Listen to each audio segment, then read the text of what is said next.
Trading the Zone, de Mark Douglas. Capítulo 7. A essência do trader: pensar em termos de probabilidades. O que significa exatamente pensar em termos de probabilidades e por que isso é tão importante para o sucesso sustentado de um trader? Se reparar bem na última frase, verificará que eu fiz os ganhos sustentados depender de probabilidades. Parece uma contradição. Como é que alguém pode obter resultados sustentados de um acontecimento com um desfecho incerto? Para responder a esta questão, tudo o que temos de fazer é olhar para a indústria do jogo. As empresas ligadas ao jogo gastam somas avultadas de dinheiro, na casa das centenas de milhões, se não dos milhares de milhões de euros, em hotéis sofisticados para atrair clientes para os seus cassinos. Se já esteve em Las Vegas ou em Macau, sabe exatamente do que estou a falar.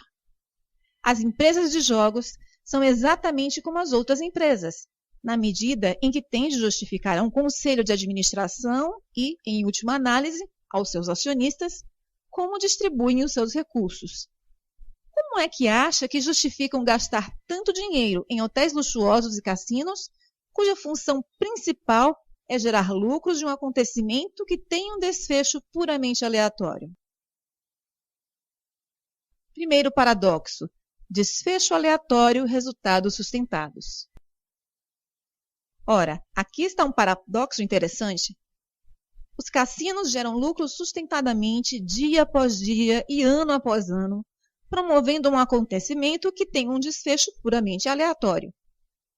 Simultaneamente, a maioria dos traders acredita que o comportamento do mercado não conduz a desfechos aleatórios, embora não consigam gerar lucros sustentados com tanta facilidade. Não deveria um desfecho não aleatório produzir resultados sustentados e um desfecho aleatório produzir resultados não sustentados? Aquilo que os proprietários dos cassinos, os jogadores experientes e os melhores traders percebem é que os acontecimentos que têm desfechos aleatórios podem produzir resultados sustentados se as probabilidades de jogarem a seu favor e a sua dimensão for suficientemente grande. O trader menos experiente não consegue perceber isso, ao contrário dos melhores traders, que encaram o trading como uma loteria, semelhante à forma como os cassinos e os jogadores profissionais encaram o jogo. Olhemos, por exemplo, para o blackjack. No blackjack, os cassinos têm aproximadamente uma vantagem de 4,5% sobre o jogador, com base nas regras do jogo aceitas pelos jogadores. Isso significa que, no universo de todos os jogadores, o cassino irá gerar lucros líquidos de 4,5 cêntimos para cada euro apostado no jogo. Esta média de 4,5 cêntimos tem em conta todos os jogadores, os que perderam muito e todos os outros. Ao fim de um dia, uma semana, um mês ou um ano, o cassino arrecada sempre para si aproximadamente 4,5% do valor total jogado.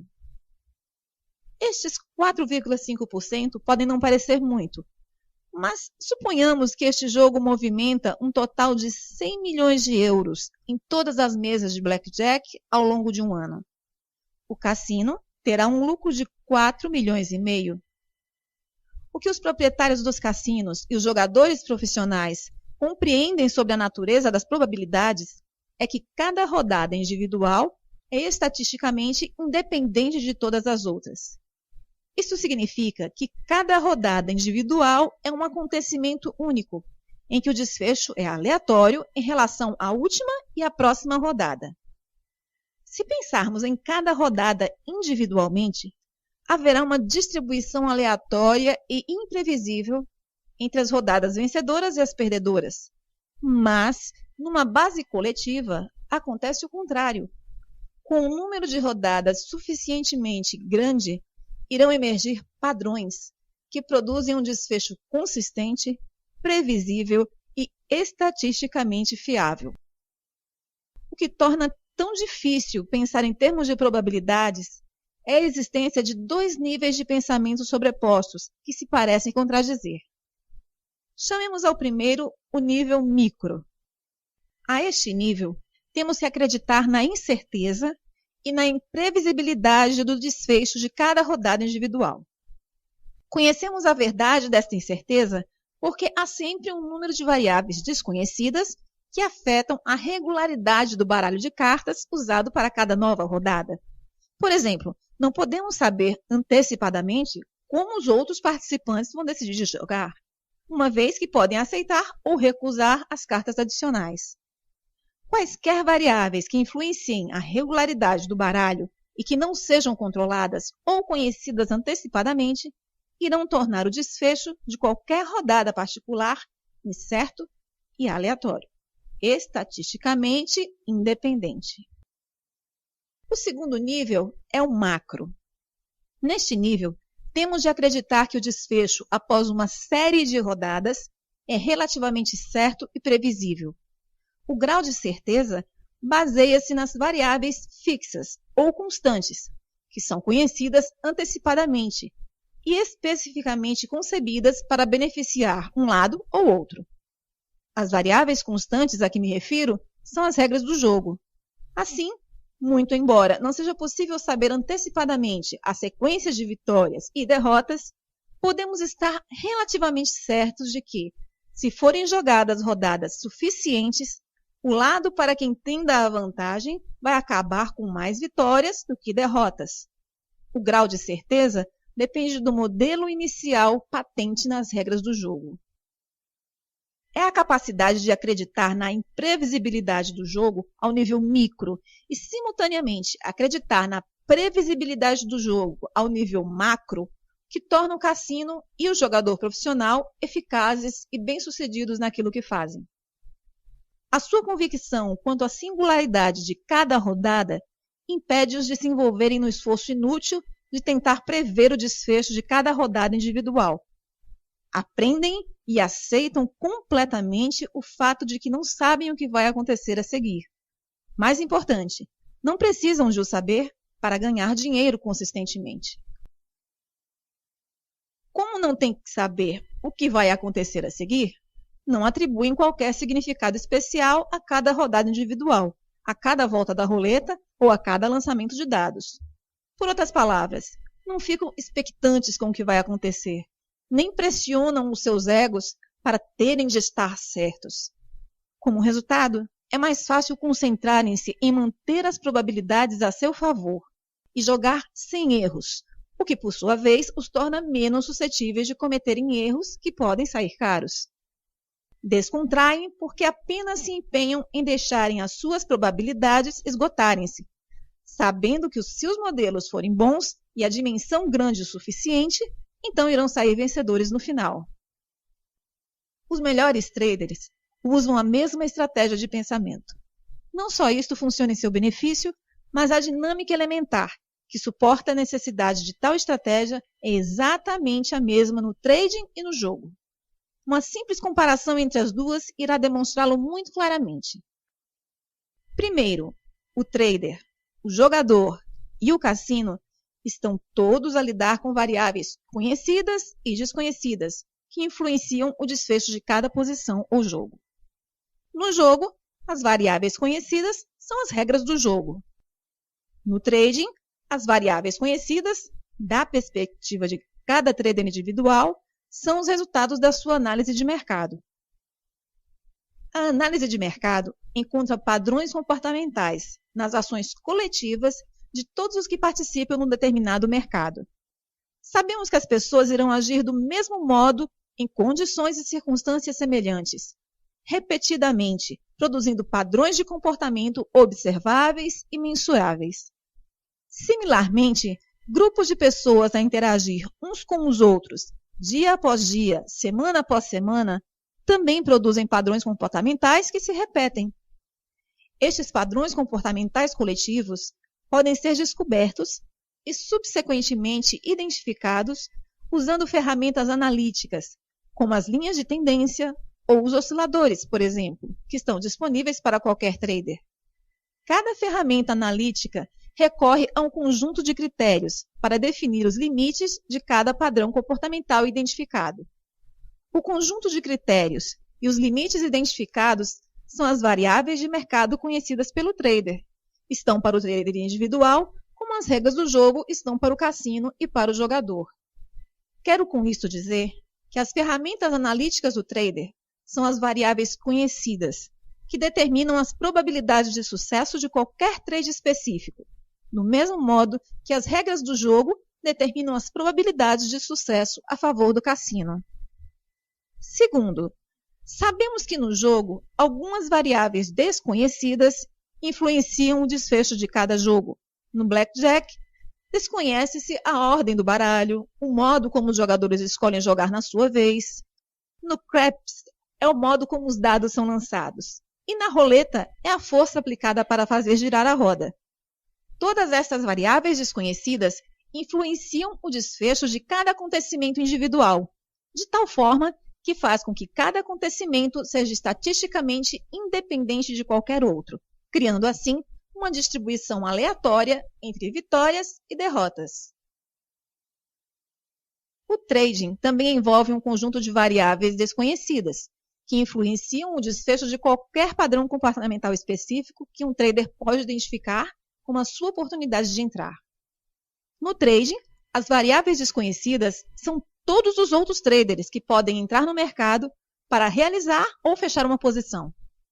Cada posição contribui para a evolução do mercado num dado momento, o que significa que cada trader, agindo com base no que pensa estar caro ou barato, contribui para o padrão de comportamento coletivo que é exibido naquele momento. Se for possível identificar um padrão e se as variáveis usadas para definir aquele padrão corresponderem à definição de um sinal positivo para um trader em particular, então podemos dizer que o mercado está a oferecer ao trader uma oportunidade para comprar em baixa ou vender em alta. Suponhamos que o trader agarra a oportunidade e realiza o trade. Que fatores irão determinar se o mercado evolui na sua direção ou contra ele? A resposta é o comportamento dos outros traders. No momento em que abre uma posição e enquanto se mantiver nela, outros traders estarão a participar naquele mercado. Estarão a agir igualmente com base no que acreditam estar caro ou barato. Num dado momento, uma percentagem dos outros traders estará a confirmar o sinal que o nosso trader identificou, e outra percentagem de trades estará a fazer o seu oposto. Não há forma de saber antecipadamente como todos os outros traders se irão comportar e como o seu comportamento irá influenciar o nosso trade, pelo que o seu desfecho é incerto. O fato é que o desfecho de qualquer trade é sempre influenciado pelo comportamento subsequente de outros traders ativos no mercado, tornando incerto o desfecho de todos os trades. Como todos os trades têm um desfecho incerto, então, tal como no jogo, cada posição tem de ser estatisticamente independente do trade seguinte, do último trade ou de quaisquer trades no futuro, embora o trader possa usar o mesmo conjunto de variáveis conhecidas para identificar a sua oportunidade.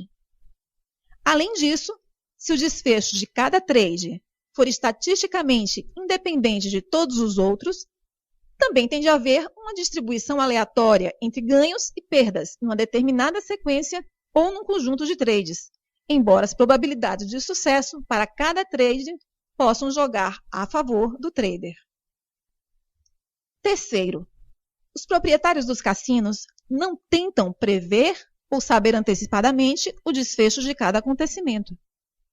Para além de que, seria extremamente difícil, dadas as variáveis desconhecidas em cada jogo. Tal não é necessário para criar resultados consistentes.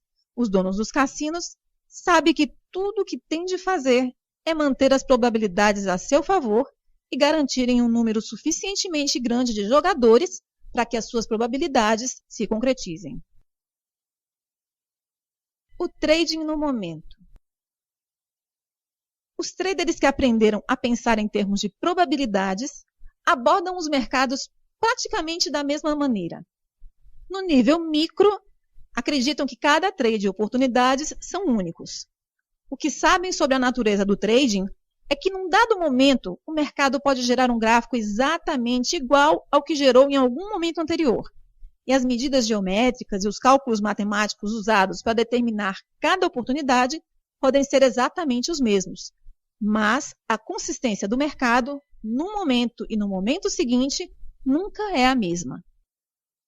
Para que qualquer padrão específico seja, neste momento, exatamente o mesmo que foi em algum momento anterior, seria preciso que todos os traders que participaram daquele momento anterior estivessem presentes.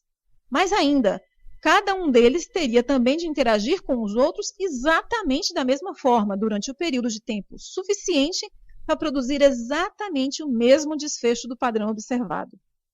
As probabilidades de tal acontecer são nulas.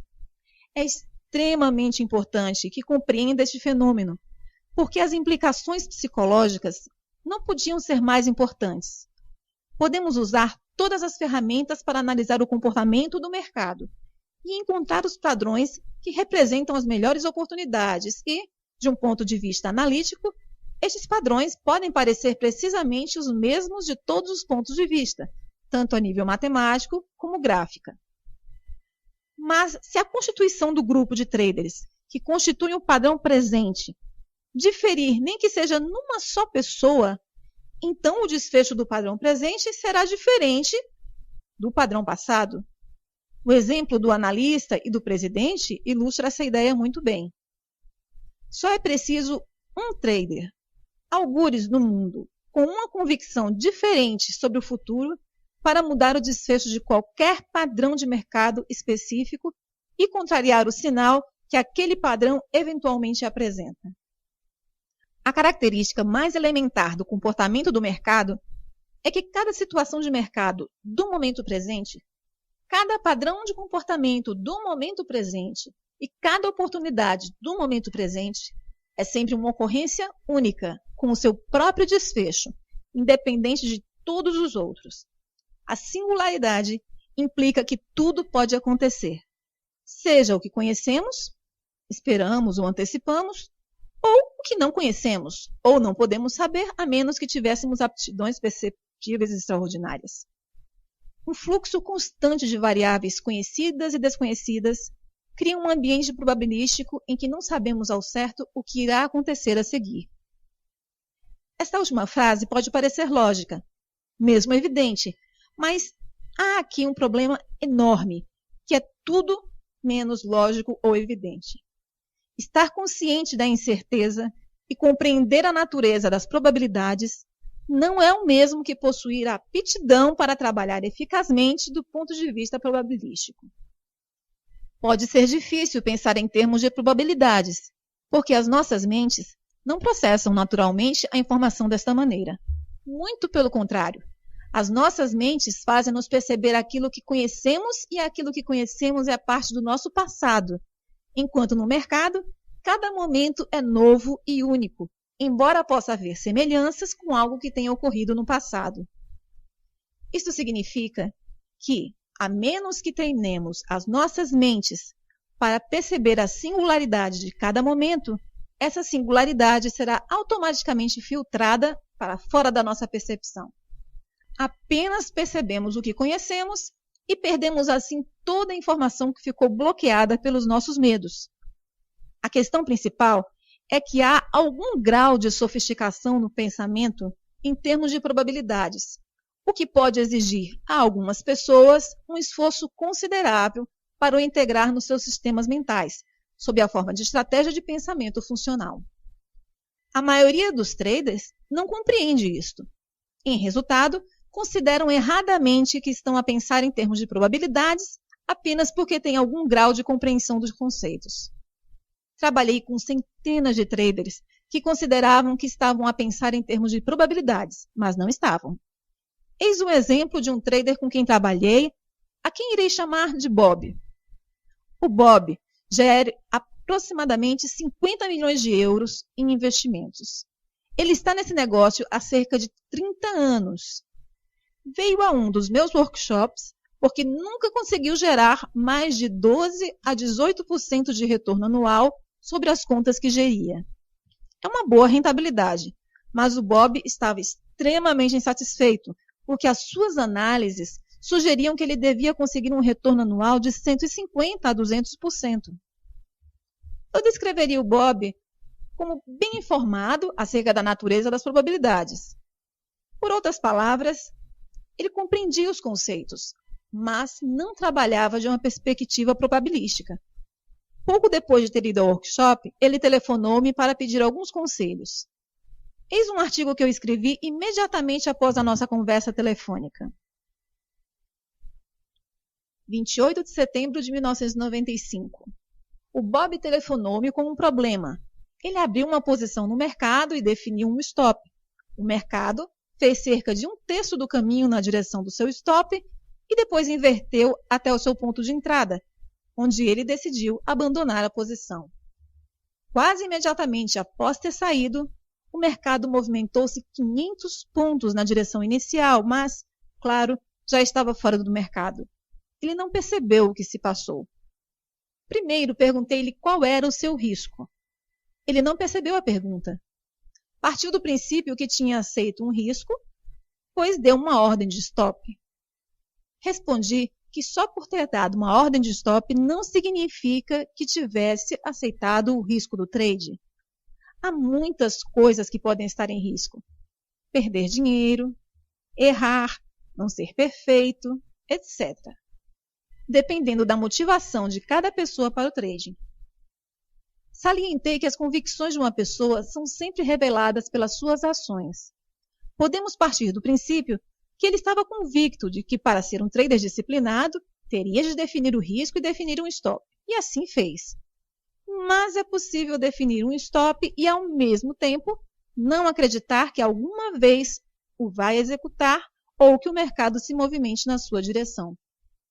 Pelo modo como descreveu a situação, pareceu-me que tinha sido exatamente isto que lhe tinha acontecido. Quando realizou o trade, não acreditava que o seu stop ia ser atingido, nem que o mercado iria na sua direção. De fato, estava tão inflexível quanto a isto, que quando o mercado regressou ao seu ponto de entrada, ele fechou a posição para punir o mercado com uma atitude de "vou mostrar-te quem é que manda". Depois de ele ter chamado a atenção para isto, ele disse que esta fora exatamente a atitude que teve quando fechou a posição. Disse que tinha estado à espera desse trade durante semanas e quando o mercado finalmente o permitiu, ele pensou que iria imediatamente inverter. Respondi, lembrando-o que devia olhar para essa experiência como reveladora do caminho para algo que ele tem de aprender. Um pré-requisito para pensar em termos de probabilidades é aceitar o risco, porque se assim não for, não iremos enfrentar a hipótese de não o aceitar, se e quando ele se concretizar. Quando tiver treinado a sua mente para pensar em probabilidades, significa que aceitou completamente todas as hipóteses, sem resistência ou conflito interno, e que se esforça para ter em conta as forças desconhecidas. Pensar deste modo é praticamente impossível, a menos que tenha feito o trabalho mental necessário para deixar de pensar na necessidade de saber o que vai acontecer a seguir ou na necessidade de acertar em cada trade. De fato, o grau com que pensa que sabe, parte do princípio que sabe ou, de alguma maneira, acredita que sabe o que vai acontecer a seguir, é equivalente ao seu grau de fracasso como trader. Os traders que aprenderam a pensar em termos de probabilidades estão confiantes no seu sucesso, porque empenham-se em agarrar cada trade que corresponda à oportunidade que identificam. Não selecionam cuidadosamente as oportunidades, pois partem do princípio ou acreditam que vão funcionar. Nem evitam as oportunidades que, seja por que razão for, partem do princípio ou acreditam que não irão funcionar. Se o fizessem, estariam a contrariar a sua convicção de que a situação do momento presente é sempre única, criando uma distribuição aleatória entre ganhos e perdas. Aprenderam arduamente que não sabem antecipadamente quais as oportunidades que irão funcionar e quais as que não irão. Deixam então de tentar prever desfechos e descobrem que, ao agarrar todas as oportunidades, estão a aumentar o volume dos seus trades, o que, por sua vez, aumenta a probabilidade de terem um desfecho favorável, tal como nos cassinos. Por outro lado, Porque pensa que os traders que não são bem-sucedidos são obcecados com a análise de mercado. Eles anseiam pela sensação de certeza e segurança que a análise lhes parece dar. Embora poucos o admitam, a verdade é que o trader comum quer acertar em todos os trades. Tenta desesperadamente criar certezas onde ela simplesmente não existe. A ironia é que se ele aceitasse completamente o fato de que a certeza não existe, iria criar a certeza porque anseia. Iria ter a certeza de que a certeza não existe. Quando se aceita a incerteza de cada posição e a singularidade de cada momento, termina nossa frustração com o trading. Além disso, deixamos de estar vulneráveis aos erros que reduzem a nossa capacidade de sermos consistentes e destroem a nossa autoconfiança. Por exemplo, não definir o risco antes de abrir uma posição é de longe o mais comum de todos os erros de trading. Considerando o fato de que tudo pode acontecer, não faria sentido determinar como o mercado tem de estar antes de executar um trade para saber se a sua oportunidade está a funcionar ou não. Assim, por que é que o trader comum não decide fazê-lo ou fazê-lo sempre? Já dei a resposta no capítulo anterior, mas há mais a dizer sobre isto e também há uma lógica complicada envolvida. No entanto, a resposta é simples. O trader comum não predefine o risco ao abrir uma posição porque acredita não ser necessário. E acha que não é necessário porque acredita que sabe o que vai acontecer a seguir. E a razão por que acredita que sabe o que vai acontecer a seguir é porque não abre uma posição até estar convencido de que está certo. No ponto em que estiver convencido que o trade será ganhador, já não é necessário definir o risco, porque se ele está certo, deixa de haver risco. Os traders comuns fazem o exercício de se convencerem que estão certos antes de abrirem uma posição, porque a alternativa, estar errado, é simplesmente inaceitável. Lembre-se que as nossas mentes estão programadas para associar. Em resultado disso, estar errado em qualquer trade específico pode estar associado a qualquer outra experiência na vida de um trader em que tenha errado. A implicação é que qualquer trade pode facilmente lançá-lo para a angústia acumulada de todas as vezes em que ele já esteve errado ao longo da sua vida. Dada a enorme acumulação de energia negativa por resolver que existe na maioria das pessoas a envolver o significado de estar errado, é fácil perceber por que é que cada trade pode literalmente adquirir um significado de uma situação de vida ou de morte. Assim, para o trader comum determinar como o mercado tem de parecer ou soar para lhe dizer que um trade não está a funcionar, iria criar um dilema irreconciliável. Por um lado, ele quer desesperadamente ganhar, e a única forma de ganhar é participando. Mas a única forma de participar é se tiver a certeza de que o trade vai ser bom. Por outro lado, se ele definir o risco, está a reunir deliberadamente argumentos que vão negar algo do que já se tinha convencido. Ele estará a contrariar o processo de tomada de decisão que implementou para se convencer a si mesmo que o trade irá funcionar. Se se expusesse às informações contraditórias, tal iria gerar dúvidas sobre a viabilidade do trade. Se se permitir duvidar, é muito improvável que entre. Se não abrir uma posição e esta se revelar ganhadora, ficará numa extrema agonia. Para algumas pessoas, nada magoa mais do que uma oportunidade perdida devido à insegurança. Para o trader comum, a única saída deste dilema psicológico é ignorar o risco e continuar convencido que o trade é bom.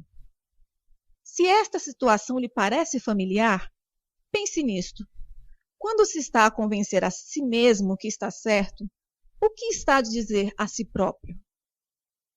Eu sei quem está neste mercado e quem está prestes a entrar, sei o que pensam. Além disso, conheço a capacidade de cada um para agir e com esta informação sou capaz de determinar como as ações de cada uma dessas pessoas irá afetar o movimento dos preços coletivos daqui a 1 segundo, 1 minuto, 1 hora, 1 dia, 1 semana.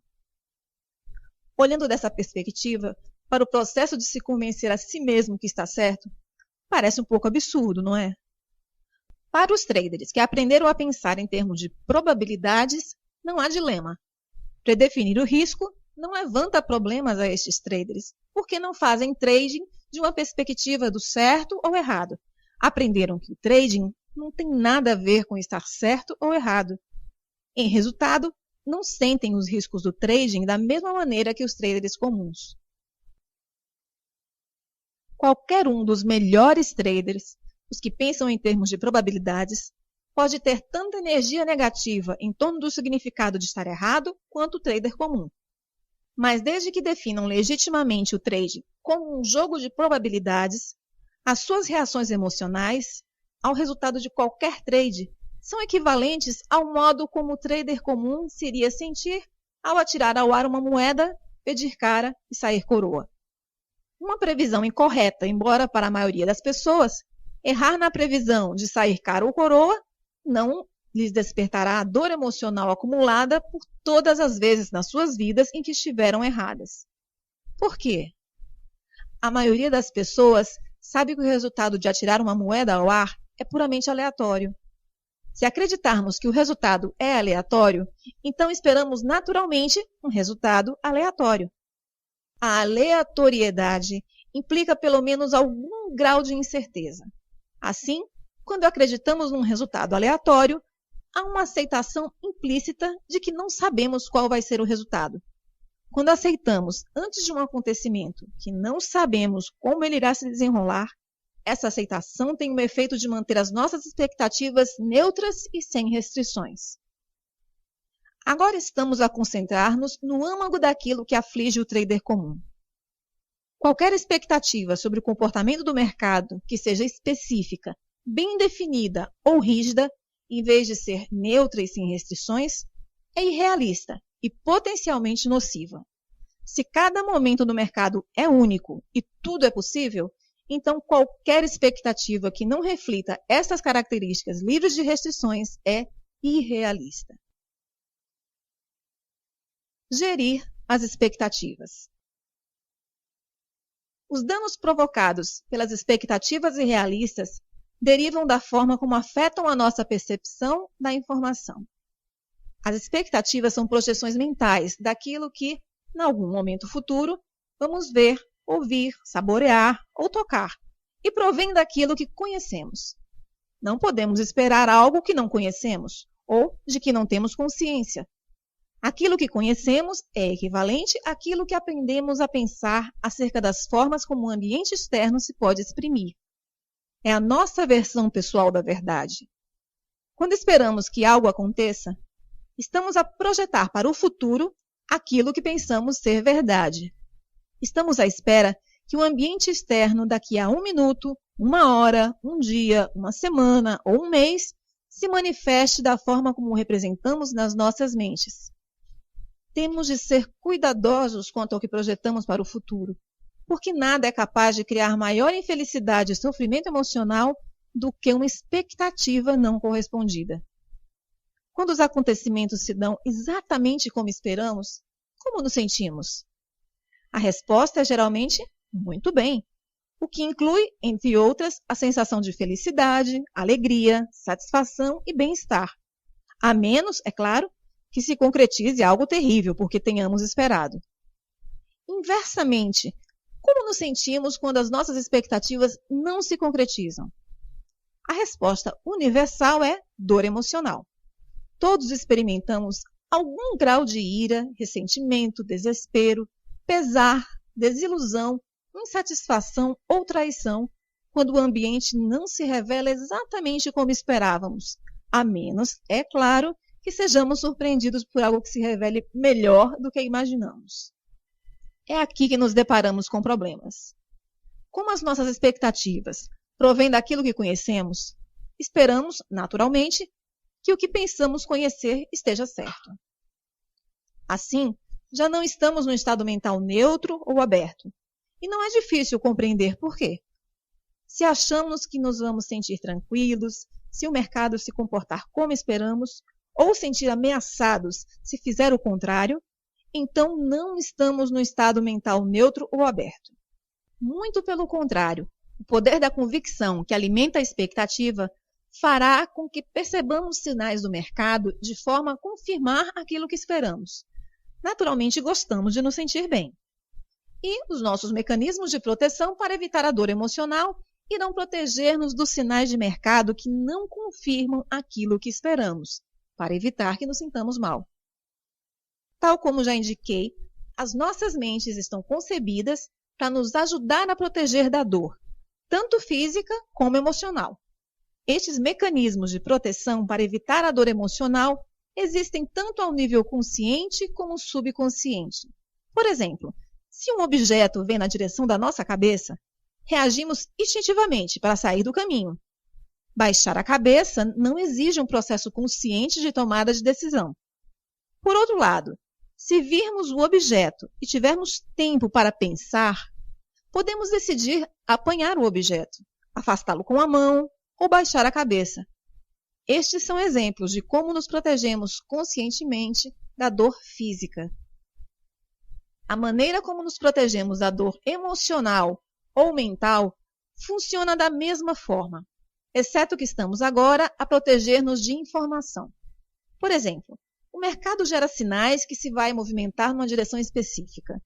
Se houver uma diferença entre aquilo que queremos ou esperamos e aquilo que o mercado se prepara para fazer, então os nossos mecanismos de proteção para evitar a dor emocional entram em ação para compensar as diferenças. Tal como a dor física, este mecanismo opera tanto ao nível consciente como subconsciente. Para nos protegermos de informação potencialmente causadora de dor emocional ao nível consciente, racionalizamos, justificamos, arranjamos desculpas, reunimos informação para neutralizar, ficamos irados ou simplesmente mentimos a nós mesmos. Ao nível subconsciente, o processo para evitar a dor emocional é muito mais sutil e misterioso. A este nível, a mente pode bloquear momentaneamente a nossa capacidade de vislumbrar alternativas. Ora, nessa batalha, os nossos mecanismos de proteção conseguem limitar a visão de alternativas, como se não existissem. Para ilustrar este fenômeno, recorro a um exemplo já referido. Estamos num trade em que o mercado se movimenta contra nós. De fato, o mercado criou uma tendência na direção oposta àquilo que esperamos. Normalmente, não teríamos problemas em identificar ou perceber este padrão, não fosse o fato de o mercado estar a se movimentar contra nós. Neste caso, o padrão torna-se irrelevante, invisível, porque é-nos difícil reconhecê-lo. Para evitar a dor emocional, estreitamos o nosso foco e concentramos-nos na informação que nos protege dela, independentemente do quão insignificante ou limitada seja. Entretanto, a informação que indica claramente a presença de uma tendência e a oportunidade de transacionar na sua direção torna-se invisível. A tendência não desaparece na realidade, mas a nossa capacidade de a perceber, sim. Os nossos mecanismos para evitar a dor emocional bloqueiam a nossa capacidade de definir e interpretar o que o mercado está a fazer. A tendência irá então permanecer invisível até o mercado inverter a nosso favor, ou até sermos forçados a sair porque a pressão de perder dinheiro se torna insuportável. Só quando estivermos fora do mercado ou fora de perigo é que a tendência se torna para nós evidente, bem como todas as oportunidades de fazer dinheiro. Este é um bom exemplo de uma percepção tardia. Tudo que noutras circunstâncias seria perceptível torna-se perfeitamente claro para nós após o acontecimento, quando já não há nada do que as nossas mentes tenham de se proteger.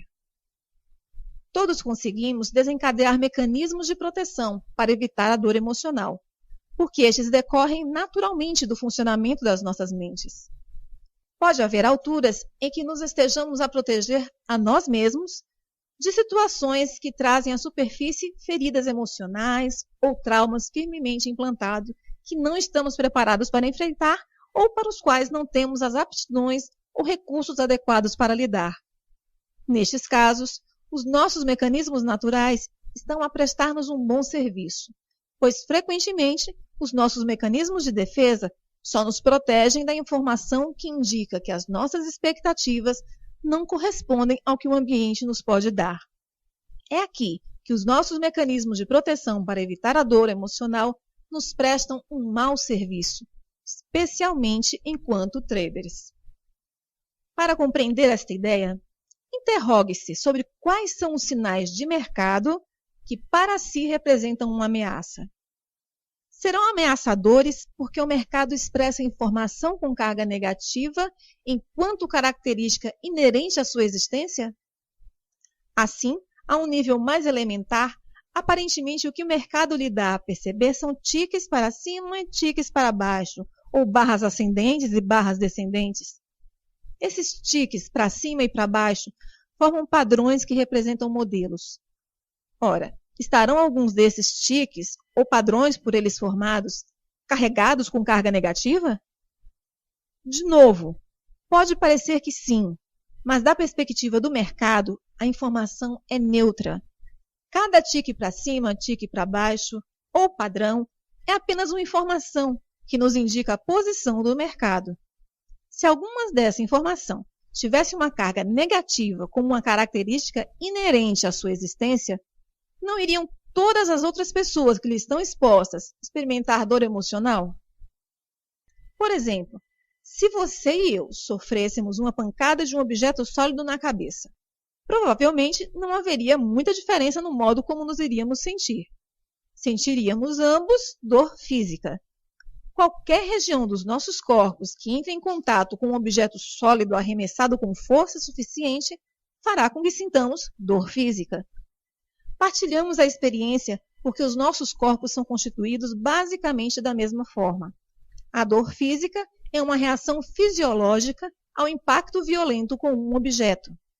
A informação sob a forma de palavras ou gestos pelo ambiente externo ou os altos e baixos do mercado pode ser tão dolorosa como ser atingido por um objeto sólido, mas há uma enorme e importante diferença entre informação e objetos.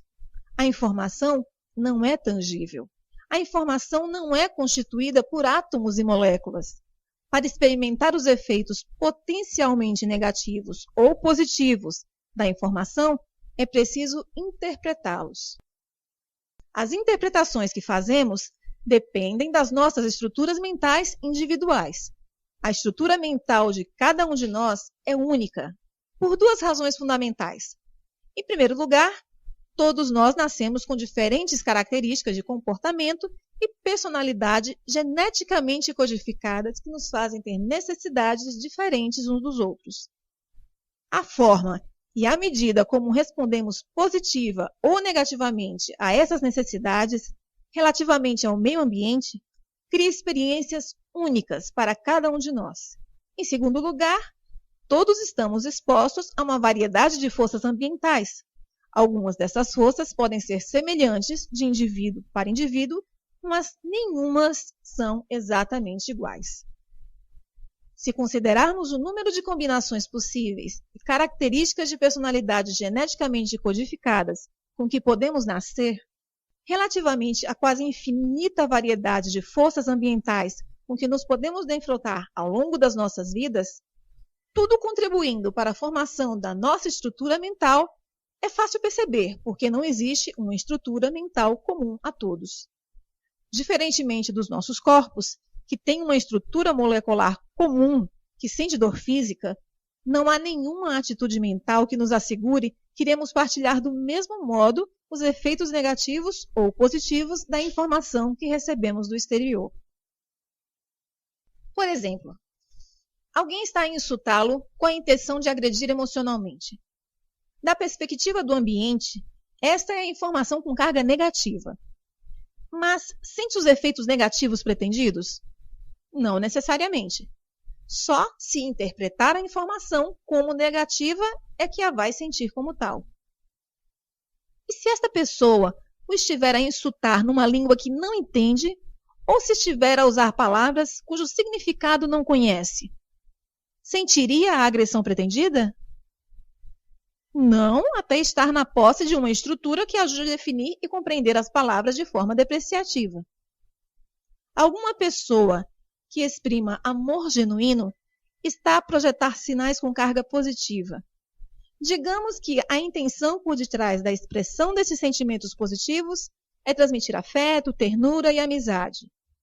Mas há algo que nos assegure que a pessoa ou pessoas a quem essa informação com carga positiva é dirigida a irá interpretar e sentir como tal? Não, não há. Alguém com uma baixa autoestima ou alguém que tenha sido magoado nas suas relações irá erradamente confundir uma expressão de amor genuíno com outra coisa qualquer, interpretando mal essa informação. No caso de uma pessoa com baixa autoestima, se acreditar que não merece ser amada daquela forma, irá achar difícil, se não impossível, considerar como genuíno ou real o que lhe está a ser oferecido. Alguém com sentimentos de mágoa ou desilusão acumulados pode facilmente convencer-se de que uma expressão de amor genuína é extremamente rara, se não mesmo impossível, e, provavelmente, interpretará a situação como alguém a querer alguma coisa ou uma tentativa de aproveitamento de si. Tenho a certeza de que não preciso continuar com mais exemplos. O que pretendo dizer é que cada um irá definir, interpretar e, consequentemente, sentir a informação que recebe da sua própria maneira. Não há um padrão de forma de sentir ou que o ambiente está a oferecer, seja informação positiva, neutra ou negativa, simplesmente porque não há nenhuma estrutura mental padronizada para perceber informação. Consideremos que, como traders, a todo momento o mercado nos oferece algo para perceber. Num sentido, poderíamos dizer que o mercado está a comunicar-se conosco. Se partirmos da premissa de que o mercado não gera informação com carga negativa como característica inerente à sua existência, podemos então colocar a seguinte questão: o que faz com que a informação assuma uma qualidade negativa? Por outras palavras, de onde vem exatamente a ameaça? Se não vem do mercado, então tem de vir da forma como definimos e interpretamos os seus sinais. O modo de definir e interpretar a informação está associado àquilo que achamos que sabemos, ou daquilo que acreditamos ser verdade.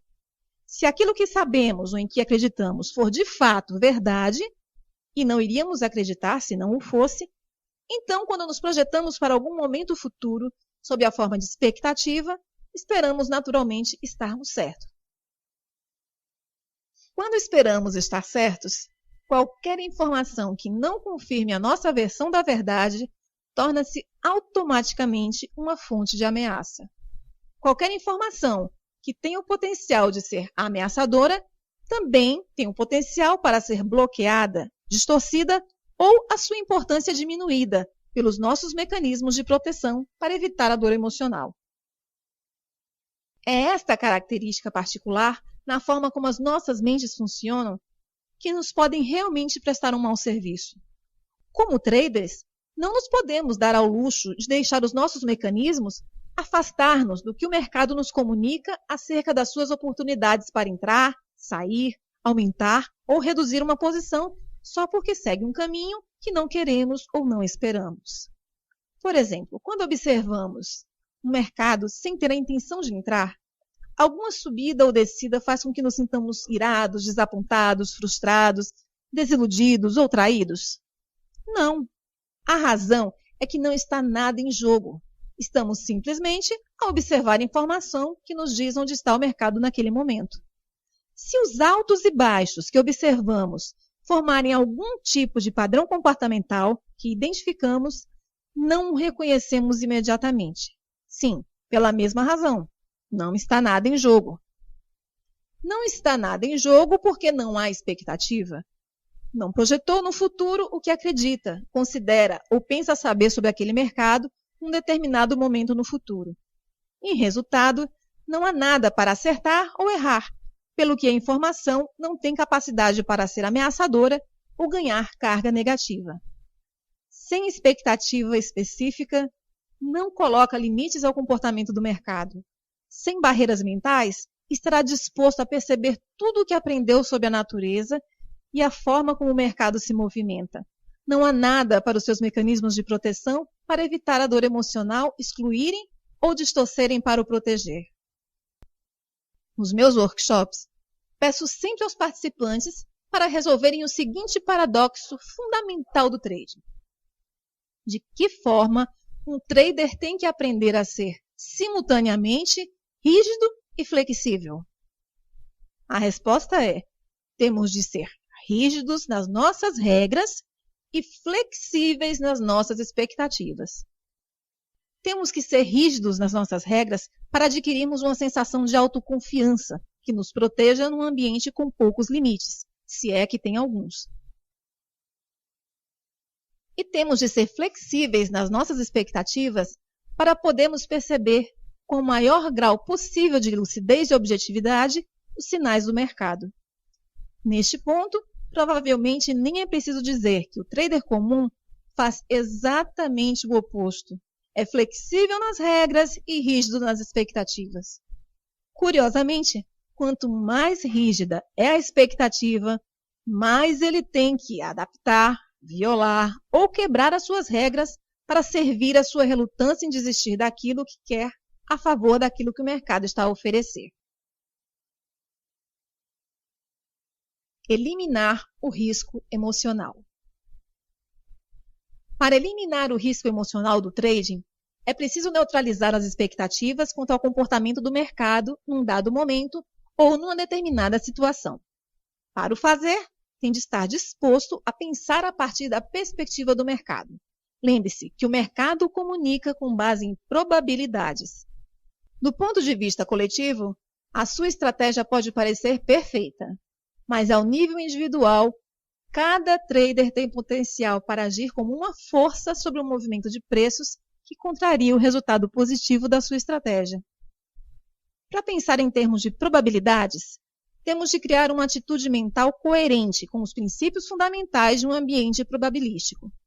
Uma atitude mental probabilística, no contexto do trading, consiste em 5 verdades fundamentais. 1. Tudo pode acontecer. 2. Para ganhar dinheiro, não precisamos saber o que vai acontecer a seguir. 3.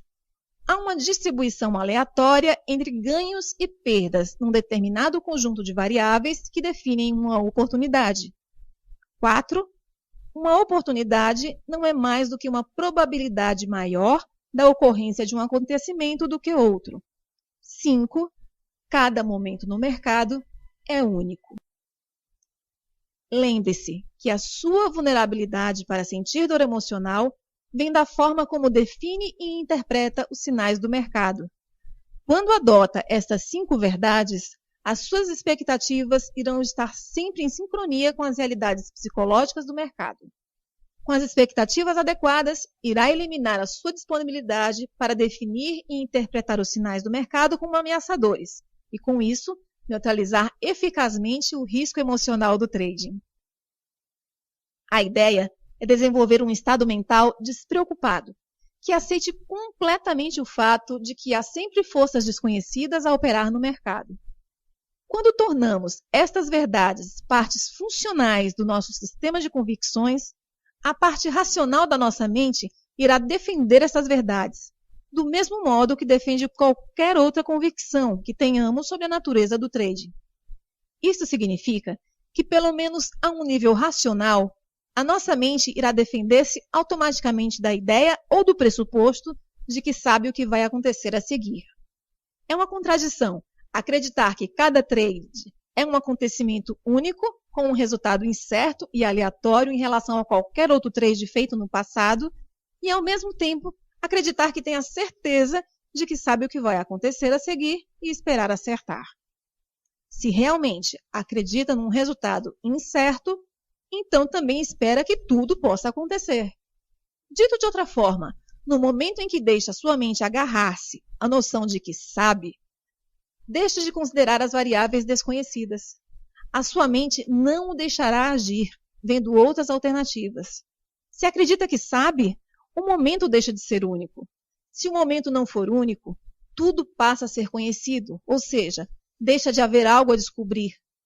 No entanto, no momento em que deixar de se preocupar com o que não sabe ou não pode saber sobre o mercado em vez de perceber o que o mercado está a oferecer, fica vulnerável a todos os erros típicos de trading.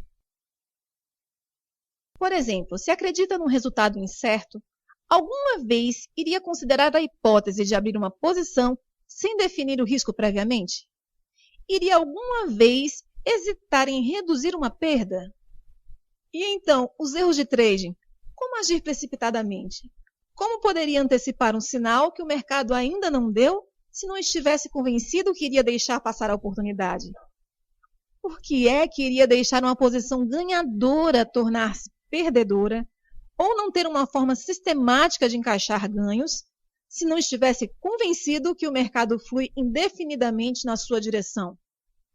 Por que é que iria hesitar em abrir uma posição a menos que estivesse convencido de que iria perder quando o mercado estava no seu ponto original de entrada? Por que é que iria quebrar as suas regras transacionando uma quantia demasiado elevada em relação ao seu capital ou tolerância emocional para suportar uma perda se não estivesse absolutamente certo de que tinha algo assegurado? Finalmente, se realmente acredita numa distribuição aleatória entre ganhos e perdas, poderia alguma vez sentir-se traído pelo mercado? Se lançasse uma moeda ao ar e acertasse no que iria sair, não iria necessariamente esperar acertar no lançamento seguinte, simplesmente porque acertou no último, e vice-versa.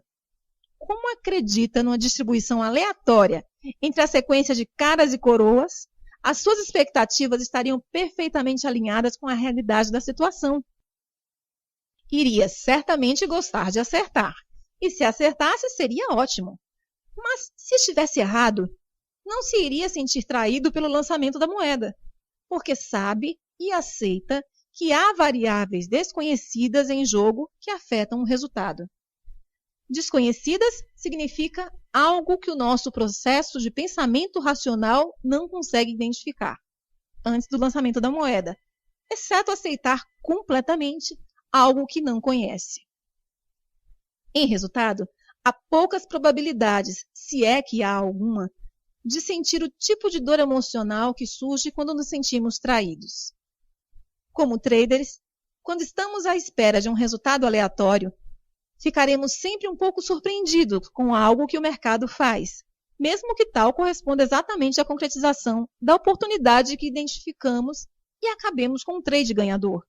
No entanto, esperar um resultado aleatório não significa que não possamos usar totalmente as nossas aptidões de raciocínio e analíticas para projetar um resultado, ou que não possamos tentar adivinhar o que vai acontecer, ou ter um pressentimento sobre algo. Podemos. Além disso, podemos até acertar num caso ou noutro. Simplesmente não podemos esperar estar certos. E se estivermos certos, não podemos esperar que algo que tenha funcionado da última vez funcione novamente na próxima vez, embora a situação possa parecer exatamente a mesma. Qualquer coisa que percebamos agora no mercado nunca irá ser exatamente igual a uma experiência anterior. Mas isso não significa que a sua mente, como uma característica natural do modo como funciona, não tente tornar as duas idênticas. Haverá semelhanças entre o momento presente e algo que sabemos do passado. Mas essas semelhanças só nos dão algo com que trabalhar, virando as probabilidades de sucesso a nosso favor. Se abordarmos o trading como se não soubermos o que irá acontecer a seguir, iremos contornar a inclinação natural da nossa mente para tornar o momento presente idêntico a alguma experiência anterior. Por muito pouco natural que pareça, podemos deixar alguma experiência anterior, seja negativa ou positiva, ditar o nosso estado de espírito. Se o fizermos, será muito difícil, se não impossível, perceber os sinais do mercado a partir do seu ponto de vista. Quando abro uma posição, tudo o que espero é que aconteça algo. Independentemente da qualidade do meu sistema, não espero nada mais do que um movimento do mercado. No entanto, há algumas coisas que dou por certas. Sei que, com base no comportamento passado do mercado, as probabilidades de se movimentar na direção da minha posição são boas ou aceitáveis, pelo menos em relação ao que estou disposto a gastar para descobrir se o faz de fato. Também sei, antes de abrir uma posição, Quanto estou disposto a deixar o mercado movimentar-se contra a minha posição? Há sempre um ponto em que as probabilidades de sucesso são mínimas em relação ao potencial de ganho. Nesse ponto, não vale a pena gastar mais dinheiro para descobrir se o trade irá funcionar. Se o mercado chega a esse ponto, sei, sem qualquer dúvida, hesitação ou conflito interno, que irei fechar a posição. A perda não cria nenhum dano emocional, porque não interpreto a experiência negativamente. Para mim, as perdas são simplesmente o custo de fazer negócios, ou um montante de dinheiro que preciso de gastar para atingir os trades ganhadores. Se, por outro lado, o trade se revelar ganhador, na maioria dos casos tenho a certeza em que ponto irei realizar os meus ganhos. Se não tiver a certeza, certamente tenho uma ideia bastante concreta. Os melhores traders vivem no momento presente, porque não há estresse. Não há estresse porque não está nada em risco, a não ser o montante de dinheiro que estão dispostos a gastar num trade. Não se esforçam por estarem certos ou por estarem errados, nem para provar nada. Se e quando o mercado lhes disser que as suas convicções não estão a funcionar ou que é a altura de encaixar ganhos, as suas mentes não fazem nada para contrariar essa informação. Aceitam completamente o que o mercado lhes está a dizer e esperam pela oportunidade seguinte.